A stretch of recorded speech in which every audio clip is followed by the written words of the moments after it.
최근 아주 화제가 되는 질문이 하나 있죠. 엄마, 아빠, 내가 바퀴벌레가 되면 어떻게 할 거야? 정말 많은 아들, 딸들이 부모님께 이 질문을 했습니다. 그리고 그 답을 자신의 SNS에 공유하곤 했죠.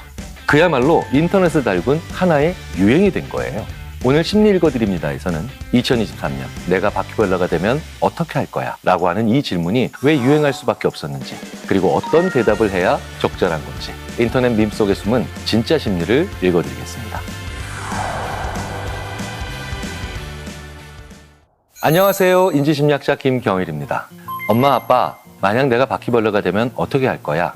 이 질문이 시작된 건 주인공이 벌레로 변했다는 설정으로 진행되는 소설 카프카의 변신을 읽고 누군가 자기의 엄마에게 한 질문이었는데요. 이후 이 글을 본 많은 사람들이 자신의 부모님에게 이 질문을 하기 시작했죠.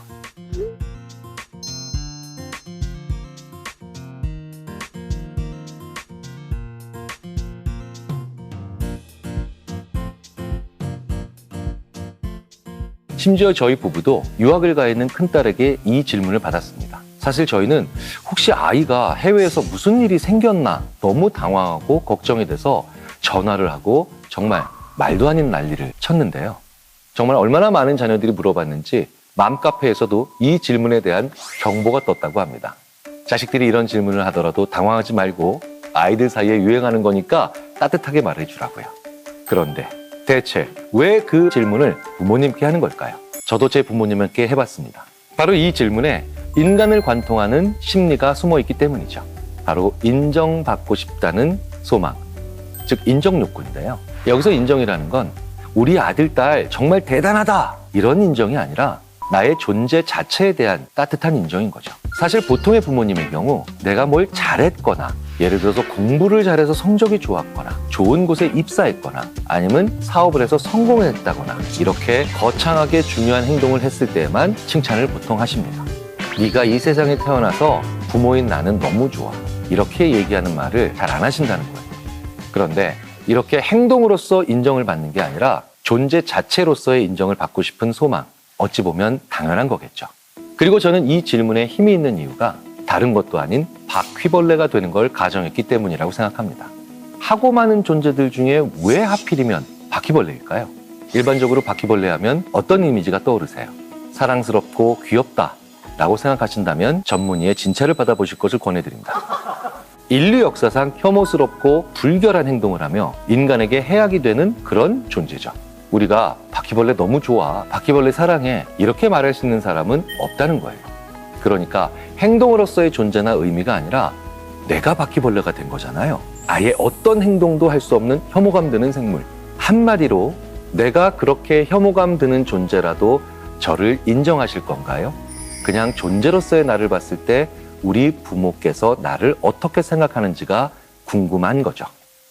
사실 많은 부모님들께서 너를 사랑하는 건 당연하지 라고 생각하실 겁니다. 하지만 그걸 너의 존재 자체로서 고맙고 사랑해 라는 말은 우리가 잘 하지 않는다는 거예요. 그런데 친구나 연인 사이에서는 이런 질문을 정말 많이 해왔습니다. 하지만 이젠 나의 정서적으로 가장 근원이 되는 부모님께도 이런 질문을 하면서 답을 듣고 싶은 거죠.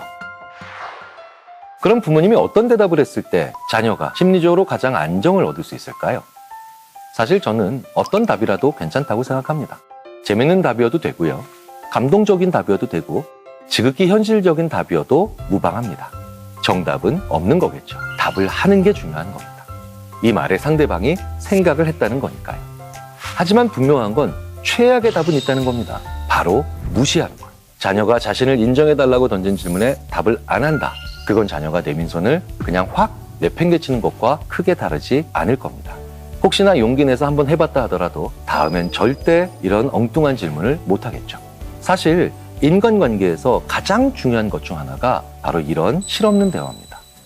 이 바퀴벌레 질문 역시 사실 냉정하게 따지면 실없는 대화죠. 그런데 이렇게 용건도 없는, 아무런 의미가 없는 대화를 나누는 것이 정말 중요합니다. 여러분들께서도 진짜 편한 사람과는 용건이 없어도 얘기하고 그리고 심지어 즐거운 그런 관계를 가지고 계시잖아요. 그래서 역으로 이런 실없는 대화를 주고받는 당사자들 사이에서는 안정감과 편안함이, 그리고 심지어는 애착이 생긴다는 겁니다. 심리적으로 실없는 대화가 과연 정말 중요하냐고 모르시는 분들이 꽤 계십니다. 자, 그렇다면 저의 대답은 이렇습니다. 실없는 대화의 반대말이 뭘까요? 바로 실속 있는 대화죠. 그러면 이렇게 실속 있는 대화는 언제 할까요? 주로 거래, 협상 이런 걸 할 때죠. 그리고 이런 거래와 협상을 주로 하는 관계들에선 친밀감은 존재하지 않을 겁니다. 그러니 실 없는 대화는 친밀감을 만들어내는 대화가 된다는 거예요.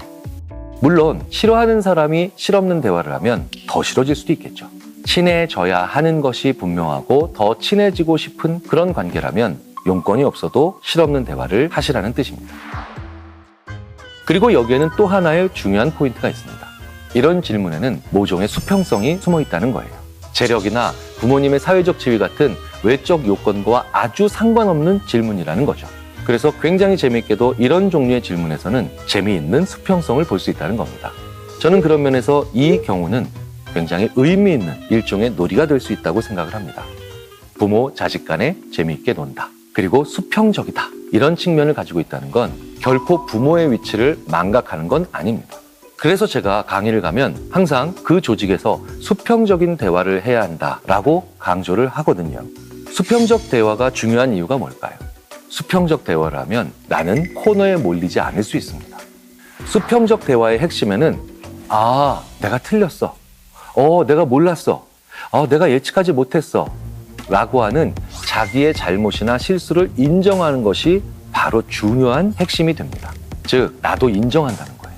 그런데 내가 높은 사람이거나 내가 더 권력이 있는 사람일 경우 나는 틀리지 않았어. 결코 그런 걸 모르지 않았어. 라고 얘기하기 시작하면 그 사소한 실수나 잘못을 인정하지 않는 과정에서 무언가를 은폐하고 무언가를 덮는 과정에서 계속해서 2차적이고 3차적인 불상사가 일어나고 결국 거대한 잘못으로 이어진다는 것이 분명하게 일어나는 악순환이라는 거예요. 자, 그렇다면 우리 자신을 지키는 가장 안전한 방법이 수평적 대화를 하는 거겠죠. 그런데 많은 분들은 수평적인 대화를 계급장 떼고 하는 대화라고 생각을 하는 경향이 강합니다. 심지어는 상대방이 머리 꼭대기에 올라가서 무례하게 얘기해도 되는 대화라고 오해하시는 분들도 계시죠. 하지만 결코 그게 아닙니다. 수평적인 대화는 서열 혹은 위치는 어느 정도 유지를 하면서 더 높은 사람, 즉 부모, 상사, 선생님이 나 틀렸어. 아유, 이런 생각은 미처 못했네. 나 그건 모르는데. 이런 것들을 인정하는 겁니다. 그게 진짜로 수평적인 대화입니다. 그런데 이런 바퀴벌레 질문의 핵심도 여기에 있다는 거죠. 부모님들께서 아무도 예상을 못하셨을 거예요.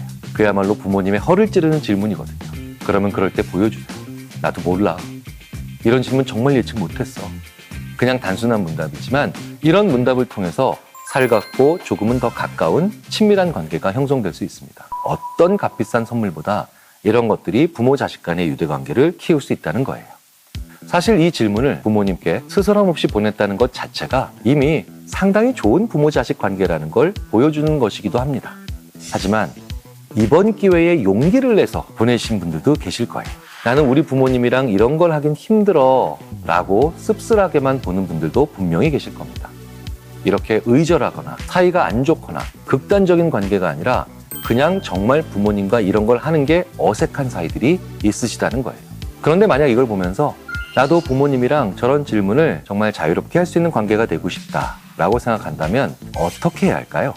사실 이런 부모 자녀의 경우에는요, 전화할 때 혹은 서로 이야기 주고받을 때 늘 충격적인 얘기를 합니다. 꼭 해야만 하는 정보 전달 같은 것들을 한다는 거예요.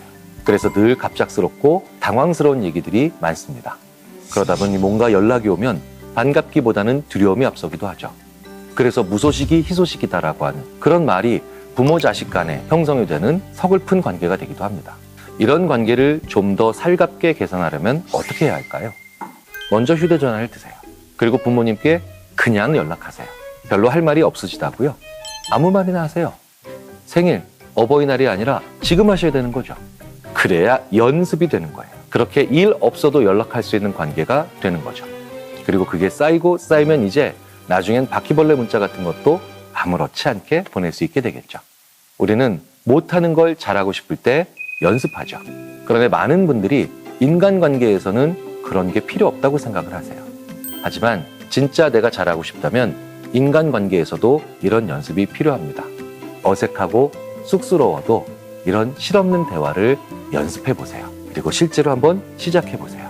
이런 것들이 쌓여가면서 우리는 좀 더 가깝고 그리고 나의 사랑을 혹은 나의 관심과 애정을 더 잘 표현할 수 있는 그런 좋은 관계를 맺을 수 있을 겁니다.